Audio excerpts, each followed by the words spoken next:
Hello friends, welcome back to our channel.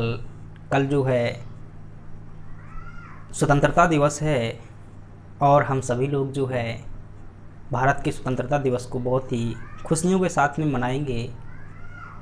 लेकिन क्या हम जानते हैं कि आखिर किस प्रकार से भारत को आज़ादी मिली थी? किस प्रकार से देश को विकट परिस्थितियों में जूझते हुए लाखों लोगों के बलिदान के बाद जो है देश आज़ाद हुआ था? क्या आप ये सब जानते हैं? नहीं जानते? चलिए हम जो है आज एक संक्षिप्त में 10 से 15 मिनट, अधिकतम 20 मिनट का समय लग सकता है, और एक कहानी की बात करते हैं। जिस कहानी में मैं बात करूँगा किस प्रकार से ईस्ट इंडिया कंपनी भारत में आई, किस प्रकार से शासन किया, कौन कौन से वीर शहीदों ने अपने देश के लिए बलिदान दिया, उनकी बात करेंगे। और साथ ही साथ हम ये कहानी जो दोस्तों गुलामी से लेकर आज़ादी तक की तय करेंगे मात्र 15 मिनट के समय में। 15 मिनट अधिकतम जाएगा। चलिए कहानी की शुरुआत करते हैं। इससे पहले यदि आपने अभी तक चैनल को सब्सक्राइब नहीं किया हुआ है, सब्सक्राइब करिएगा। और अगर आपको यह कहानी पसंद आए तो कमेंट में जय हिंद ज़रूर लिखिएगा, और उन वीर शहीदों के लिए हो सके तो एक लाइन लिख दीजिएगा। चलिए शुरुआत करते हैं। दोस्तों कहानी वहाँ से शुरुआत होती है जब 1600 में British east India company Bharat में आती है। और भारत में आने के बाद धीरे धीरे क्या करती है, वह चूहा की तरह अपना बिल बनाना शुरू कर देती है। और जो भारत के छोटे छोटे शासक थे पहले उनका सहयोग किया, और सहयोग करने के बाद जो है थोड़ी सी जब मुट्ठी में शक्ति आई तो बड़े बड़े राज्यों से भी क्या करना शुरू कर दिया, लड़ाई करना शुरू कर दिया। हैदराबाद के निज़ाम को दोस्तों मुट्ठी भर सेना देकर के उसे क्या कर लिया, अपने पक्ष में कर लिया, सहायक संधि के जाल में फंसा लिया। पेले जली की सहायक संधि व्यवस्था, डलहौजी की हड़प नीति, इन्होंने क्या कर लिया, देश की रियासतों को जो है एक गोले में फंसा लिया, और उस पूरे गोले को क्या बना दिया गया, ब्रिटिश भारत बना दिया गया। अंग्रेज़ों ने मराठों को आंग्ल मराठा युद्ध में धीरे धीरे करके अंत में पराजित कर दिया। टीपू सुल्तान मैसूर रियासत को मंजूर कर दिया दोस्तों, मजबूर कर दिया था उन्होंने। जी हाँ, टीपू सुल्तान के 2 बच्चे गिरवी रख लिए थे, सिर्फ इसलिए क्योंकि उन्होंने जुर्माना पूरा नहीं कर पाया था। मराठों के आंग्ल मराठा युद्ध में क्या कर लिया दोस्तों, उन्हें भी अपनी कूटनीति से क्या कर लिया, उन्हें पराजित कर लिया। कर्नाटक के युद्ध में फ्रेंचों को भगा दिया, बेदरा के युद्ध में फ्रेंच से डचों को भी क्या कर दिया, उन्होंने पराजित करके भगा दिया। अब भारत की जो केंद्रीय सत्ता थी वो बची हुई थी बंगाल में बची हुई थी। इस समय पर मुगल बादशाह जो था नाम मात्र का शासक था। अब बंगाल को जैसे कैसे करके उन्हें क्या करना था, दबोचना था, और वही किया। बंगाल के नवाब को 1753 में 1753 में जो है, हाँ 1756 में प्लासी के युद्ध में क्या कर लिया दोस्तों, उसी के सेनापति को अपने पक्ष में करके खरीद लिया, और बंगाल के जो नवाब थे प्लासी के युद्ध में उन्हें क्या कर दिया, पराजित कर दिया। नवाब सिराजुद्दौला 1764 में जो बंगाल की बची कुची शक्ति थी, साथ ही अवध राज्य था, साथ ही मुगल बादशाह थे, इन सभी को क्या कर दिया, पराजित कर दिया। पराजित होने के बाद दोस्तों 1765 में इलाहाबाद की संधि हुई, और इलाहाबाद की संधि होने के बाद कंपनी के पास में भारत की राजस्व शक्तियाँ आ चुकी थी। जैसे ही राजस्व शक्तियाँ आई, भारत को अंग्रेज़ों ने क्या किया, नचोना शुरू कर दिया। जैसे ही नचोते गए, इतना नचो दिया कि दोस्तों अब उनके पास में विद्रोह के अलावा कोई विकल्प नहीं बचा हुआ था। इसीलिए आगे चल कर के दोस्तों 1857 की क्रांति में वह गुस्सा बाहर निकल आया, और चाहे वो सेना नायक हों, चाहे पुलिस हों भारतीय जो थे, या फिर किसान हो, या फिर मजदूर हों, या फिर हस्तशिल्प वाले हों, सभी ने क्या कर दिया, अंग्रेज़ों के खिलाफ विद्रोह कर दिया। एक वक्त अंग्रेज़ों को यह सोचने पर मजबूर कर दिया कि अगर भारत की एकता हो जाए, भारत के छोटे छोटे मुट्ठी मुट्ठी भर के लोग हैं, ये एक हो जाएं तो हमें आज भी बोरिया बिस्तर बांधना पड़ जाएगा। परंतु वहीं कुछ ऐसे लोग भी थे जिन्होंने अंग्रेज़ों का साथ दिया था। कहते हैं ना कि हमारे यहाँ गद्दारों की कमी नहीं है। चाहे प्राचीन भारत का इतिहास उठाइए, चाहे आधुनिक भारत को उठाइए, चाहे मध्यकाल को उठाइए, हज़ारों गद्दार गिना सकता हूँ, लेकिन मुझे लगता है नाम लेना ज़्यादा उचित नहीं। आप इतिहास पढ़ते हैं, इतिहास के विद्यार्थी हैं, तो आप जानकार होंगे। चूँकि मैं भी इतिहास का विद्यार्थी हूँ, तो बहुत अच्छे तरीके से मैं इतिहास को पढ़ता हूँ और जानता भी हूँ। चलिए खैर आगे बात करते हैं। 1857 की क्रांति में दोस्तों मंगल पांडे, तात्या टोपे, लक्ष्मीबाई, कुंवर सिंह, बेगम हजरत महल, अवंतीबाई लोधी, ऐसे कई लोगों ने देश के लिए क्या दिया, बलिदान दिया। इसके बाद फ्रेंड्स जब भारतीय सिविल सेवा में भर्ती होते थे, आईएएस अधिकारी बनते थे, तो सिर्फ ये कह करके उन्हें क्या कर दिया जाता था, नौकरी से निकाल दिया जाता था कि तुम्हारी उम्र ज़्यादा है, तुम घोड़ा दौड़ नहीं पूरी कर पा रहे हो, घोड़े की दौड़, कहीं ये नहीं है, कहीं वो नहीं है, काले हो गोरे हो, ऐसे करके क्या कर दिया जाता था, बहुत अच्छे नंबर लाने के बाद भी नहीं भर्ती किया जाता था। फ्रेंड्स, इसके बाद क्या हुआ कि 1885 में कांग्रेस की स्थापना हुई। अब देश की जो छोटी छोटी आवाज़ उठ रही थी उनके लिए एक राष्ट्रीय मंच मिल चुका था। 1885 से लगाकर कि 1905 तक का युग भारत के इतिहास में उदारवादी युग के नाम से जाना जाता है, क्योंकि इस टाइम के नेता नरम दल के नेता थे। वह अंग्रेज़ों के सामने हाथ जोड़कर प्रार्थना करते थे, परिचय पत्र लेकर, वो परिचय पत्र मतलब प्रार्थना पत्र लेकर के आवेदन देते थे कि भाई साहब ऐसी समस्या है, ऐसी समस्या है। परंतु कहते हैं ना, लातों की भूत बातों से कहाँ मानते हैं। आगे चल कर के बहुत खास सफलता नहीं मिली, लेकिन एक मंच जरूर बना, लोगों का आवाज़ ऊपर तक पहुंचाने के लिए थोड़ा सा सहारा मिला। परंतु अंग्रेज़ों ने 1905 में बंगाल का विभाजन किया। इस टाइम पर गरम दल का बोलबाला था, लाला लाजपत राय, बाल गंगाधर तिलक, बिपिन चंद्र पाल जैसे नेता थे। उन्होंने क्या कर दिया, बंगाल विभाजन के मुद्दे को राष्ट्रीय स्तर का मुद्दा बना दिया और अंग्रेज़ों के खिलाफ शुरू कर दिया षड्यंत्र। और इसी टाइम पर स्वदेशी आंदोलन का जन्म हुआ और लोग बहिष्कार शुरू हो गया। फ्रेंड्स, आगे चल कर के अंग्रेज़ों ने अपनी ढेर सारी नीतियाँ चली, मुसलमानों को आरक्षण दिया, हिंदुओं के प्रति भड़काया, बंगाल विभाजन किया, परंतु जब सफल नहीं हुए तो फिर बहुत सारी और भी उन्होंने कारनामे किए। खैर, इतिहास इतने कम समय में नहीं बताया जा सकता, मैं संक्षिप्त में एक कहानी के रूप में बता रहा हूँ। 1915 में भारत में गांधी जी का आगमन हो जाता है। गांधी जी वो हिंदुस्तान की शख्सियत थी जो संघर्ष से परिचित थी और दक्षिण अफ्रीका में अंग्रेजों के खिलाफ संघर्ष कर चुके थे।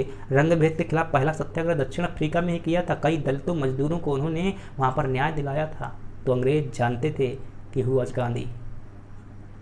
1915 में गांधी के आगमन के बाद 1919 में दोस्तों क्या हो गया, जलियांवाला बाग हत्याकांड हो गया। चूंकि गांधी भी 1 साल तक देश का भ्रमण किए तो अंग्रेजों की नीतियां समझ चुके थे कि ये कौन है अंग्रेज, ऐसे नहीं मानेंगे।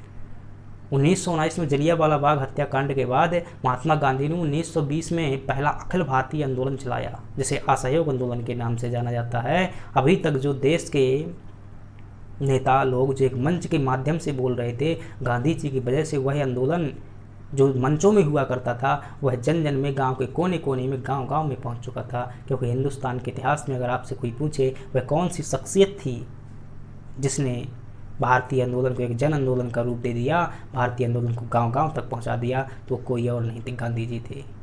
क्योंकि गांधी जी ही पहले व्यक्ति थे जिन्होंने यह पहचाना था कि अगर भारत की आत्मा बसती है कहीं पर तो गाँव में बसती है। भारत को जगाना है तो गाँवों को जगा दे, देश अपने आप जाग जाएगा। यही किया उन्होंने। और फिर क्या पहनी, सिंपल परदनी पहनी, धोती पहनी, जो कि एक आम गांव का व्यक्ति पहनता था। और लोगों को क्या लगा कि गांधी जो हमारे जैसा व्यक्ति है। सभी लोग सूट बूट पहने घूमते रहे और इतनी ज़्यादा पॉपुलरिटी प्राप्त नहीं कर पाई। 1920 में असहयोग आंदोलन चलाया और वह दोस्तों 1922 में हिंसा के कारण क्या कर दिया गया, रोक दिया गया। इस समय पर भगत सिंह जैसे नौजवान जो थे, चंद्रशेखर आज़ाद, रोशन सिंह जैसे लोग जो पुनः क्रांतिकारी गतिविधियों के रूप में सामने आ चुके थे। और 1924 में कानपुर में एक संगठन बनाया जिसका नाम था हिंदुस्तान सोशलिस्ट और हिंदुस्तान रिपब्लिक एसोसिएशन। और इस संगठन के द्वारा दोस्तों चंद्रशेखर आज़ाद के नेतृत्व में काकोरी कांड घटना को अंजाम दिया गया। इस घटना में जो है आज़ादी के लिए धन लूटना था, धन प्राप्त कर लिया। परंतु दोस्तों यहाँ पर 4 लोगों की शहादत हो जाती है, उन्हें फांसी मिल जाती है। नाम याद कर लो, रोशन सिंह है, राम प्रसाद बिस्मिल है, अशफाक उल्ला खां हैं और एक व्यक्ति और है राजेंद्र लाहिड़ी हैं। 4 लोग थे। आगे चल करके चंद्रशेखर आज़ाद यहाँ पर बच जाते हैं, भगत सिंह बच जाते हैं। 1928 में हिंदुस्तान सोशलिस्ट रिपब्लिक एसोसिएशन बनाया जाता है और इन्होंने एक नया संगठन तैयार किया। अब की बार लाला लाजपत राय के नेतृत्व में साइमन कमीशन का विरोध किया जा रहा था। लाला लाजपत राय के लाठी लगने के कारण जो है मृत्यु हो जाती है। लाला लाजपत राय कहते हैं कि ब्रिटिश साम्राज्य के लिए जो मेरे सर पर लाठियों का प्रहार किया जा रहा है, ब्रिटिश साम्राज्य के लिए लोहे की कील के समान होगा। हुआ भी वही। लाला लाजपत राय की मृत्यु के बाद भगत सिंह और चंद्रशेखर द्वारा एक संकल्प लिया गया अन्य क्रांतिकारियों के साथ में कि हम इनकी मौत का बदला जरूर लेंगे। और मौत का बदला लेने के लिए दोस्तों लाहौर में संघर्ष हत्याकांड कर डाला। 1929 में केंद्रीय असेंबली में बम फेंक दिया। कहते हैं ना, बहरों को सुनाने के लिए धमाका जरूरी है। बात यहीं नहीं रुकी थी। 1930 में दांडी मार्च शुरू किया गया और अंग्रेज़ों के बनाए हुए कानून, जैसे नमक कानून कहा जाता था, गांधी जी द्वारा दूसरा अखिल भारतीय सबने अवज्ञा आंदोलन चलाया गया और विनय पूर्वक कानून तोड़ दिया गया 1930 के अंतर्गत। आगे चल करके फ्रेंड्स 1937 में जब चुनाव हुए तो कांग्रेस 8 राज्यों में जीत चुकी थी, उसी की सरकार बन चुकी थी, कांग्रेस का मुख्यमंत्री बना, प्रधानमंत्री बने। परंतु 1939 में जब विश्व युद्ध शुरू हुआ तो उस विश्व युद्ध में अंग्रेज़ कांग्रेस से पूछे बिना ही जो भारत की सेना थी उसे विदेशों में भेज दिया। इस बात से नाराज़ होकर कांग्रेस ने इस्तीफा दे दिया और भारत में एक नया आंदोलन शुरू हो गया। इसी टाइम पर नेताजी सुभाष चंद्र बोस भी एक्टिव थे, जो हिटलर की फौज लेकर के आज़ाद हिंद फौज के नेता थे, और वहाँ से आकर के अंडमान निकोबार द्वीप समूह कब्जा कर चुके थे। पूर्वी भारत से आते हुए मणिपुर मिजोरम में कब्जा कर लिया था। परंतु इसी टाइम पर विश्व युद्ध में जो है जापान जर्मनी की हार हो जाती है तो फिर उनकी सेना वापस चली जाती है, फलस्वरूप सुभाष चंद्र बोस जी को जो है वापस लौटना पड़ता है। इधर महात्मा गांधी ने कहा ये लातों के भूत वैसे मानने वाले नहीं हैं। जो गांधी कभी जीवन में हिंसा करने वाला नहीं था, 1942 के समय पर हिंसात्मक नजर आ रहा था, जिसने जीवन भर अहिंसा का पाठ पढ़ाया हो सभी को और बड़े बड़े सिद्धांत दिए हो, लेकिन 1942 में वह भी कह रहे थे कि अब कुछ करना होगा। और 1942 में 9 अगस्त की रात को विशाल जनसभा को संबोधित करते हुए, जो लाखों लोगों की सभा लगी हुई थी, उस सभा में संबोधित करते हुए मुंबई के ग्वालियर टैंक में कहते हैं कि आज के बाद भारत की आज़ादी का हर कोई बच्चा अपना नेता होगा, आज़ादी लड़ने के लिए नेता की आवश्यकता नहीं है, और आज से हर कोई व्यक्ति जो है देश का नेता है। और कहते हैं कि मैं यहाँ से जो घोषणा करूँगा उसके बाद मुझे गिरफ्तार कर लिया जाएगा, और वो कहते हैं कि अंग्रेज़ों भारत छोड़ो, ये देश हमारा है। इसके बाद दोस्तों देश में आग सी लग जाती है। बाहर जाते ही गांधी सहित बड़े नेताओं को गिरफ्तार कर लिया जाता है। सुबह होते ही पूरे जगह आवाज़ फैलती है कि भारत छोड़ो आंदोलन शुरू हो गया है। बड़े बड़े नेता सुभद्रा कुमारी चौहान मध्य प्रदेश में बहुत एक्टिव थी, बड़े ज़बरदस्त जोशीले भाषण थे उनके। जनसभा 8 दिन तक चलाई भाई साहब, कभी टाइम मिलेगा तो बताऊंगा, जब डीपली पढ़ेंगे हम कभी। खतरनाक माहौल था इस टाइम पर। राम मनोहर लोहिया, जयप्रकाश नारायण जेल से दीवार फांद कर बाहर आ चुके थे, भूमिगत होकर रेडियो का संचालन कर रहे थे, सभी को सुना रहे थे देश आज़ाद है, आज़ाद है, आज़ाद है, भारत छोड़ो आंदोलन, भारत छोड़ो अंग्रेजों, ऐसे नारे गूंज रहे थे। इस टाइम पर प्रधानमंत्री बनते हैं ब्रिटिश के क्लाइमेट एटली, और क्लाइमेट एटली क्या कहते हैं कि अब भारत को आज़ादी दे देना चाहिए, हमारे बस का शासन करना नहीं है, क्योंकि विरोध की आवाज़ जो है, विरोध की आवाज़ बुलंद हो चुकी है। लॉर्ड माउंटबेटन को भारत भेजा गया और 3 जून 1947 को योजना प्रस्तुत की गई, इसे माउंटबेटन योजना कहते हैं। इसी योजना के तहत 15 अगस्त को यह दिन डिसाइड किया गया कि भारत की आज़ादी होगी। प्रश्न यह उठता है कि 15 अगस्त का दिन ही क्यों डिसाइड किया गया, क्योंकि लॉर्ड माउंटबेटन के जीवन में 15 अगस्त का दिन बहुत महत्वपूर्ण था। फ्रेंड्स इसके बाद भारतीय ज्योतिषों ने कहा कि 15 अगस्त को भारत आज़ाद नहीं हो सकता। कहा क्यों?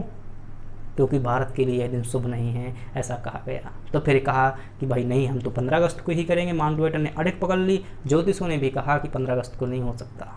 दिमाग लगाया कुछ लोगों ने और कहा कि भारतीय ज्योतिष परंपरा के अनुसार जो अगली तिथि होती है वह सूर्योदय के बाद मानी जाती है, और अंग्रेज़ों के अनुसार जो अगली तिथि होती है वह रात 12 बजे के बाद शुरू हो जाती है। घड़ी की बात मानते हैं, कैलेंडर की। इस प्रकार से 14 अगस्त को रात की ही आज़ादी देना निश्चित किया गया, और 15 अगस्त सुबह सभी को पता चला कि देश आज़ाद हो चुका है। सभी लोगों ने ध्वज फहराया। बोलो जय हिंद। अगर आपको ये वीडियो पसंद आया है तो लाइक कीजिएगा, कमेंट में ज़रूर लिखिएगा एक लाइन, और सब्सक्राइब भी करिएगा। चलिए, जय हिंद, जय भारत।